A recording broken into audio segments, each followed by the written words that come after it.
Mwanamuziki wa Marekani Katy Perry anatarajia kuandika historia ya kujiunga na kikundi cha wanawake pekee watakaosafiri kwenda anga kwa kutumia roketi ya Blue Marine originally ambayo inamilikiwa na billionaire Jeff Bezos.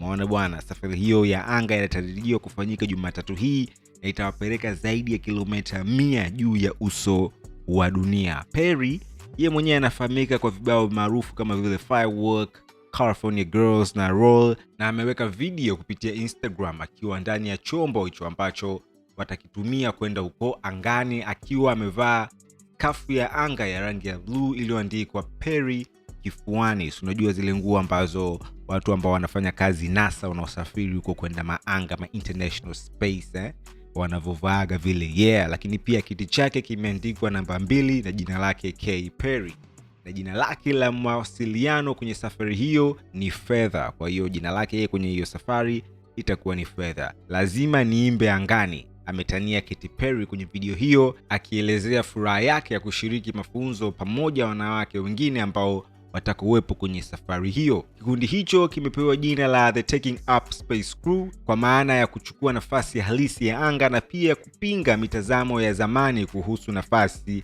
ya wanawake. Safari hiyo ya dakika 10 itaanzia kutoka West Texas kwa kutumia roketi ya New Shepard inayomilikiwa na kampuni ya anga ya Blue Origin. Maona bwana, wanawake ambao wameteuliwa kushiriki safari hiyo waliandaliwa na mchumba wa Jeff Bezos, Rowland Sanchez, ambaye ni rubani wa helikopta na aliwahi pia kuwa mtangazaji wa runinga. Pamoja na Perry, pamoja na Sanchez, yupo pia mtangazaji wa runinga Gary King, mwanasayansi wa zamani wa rocket za NASA Aisha Bowen, pamoja na mwanaharakati wa haki za kiraia Amanda, bila kumsahau mtayarishaji wa filamu Kieran Flynn. Kwa hiyo wana mama hao design kama Jumatatu hii watakuwa wakienda kuicheki jinsi saa lilivyo na safari ya dakika 10. Umeona bwana, saa huyo anakuwa na enjoy kitu kama hicho ambacho ni cha kuandika historia kwenye maisha yake. Niambie kwenye comment hapo, je, ungekuwa wewe unapata safari ya kupaa na kwenda kuiona jinsi dunia ilivyo, ungechukua au ungeogopa? Kwa sababu wengi sana wangekuwa wanaogopa jinsi ya kurudi.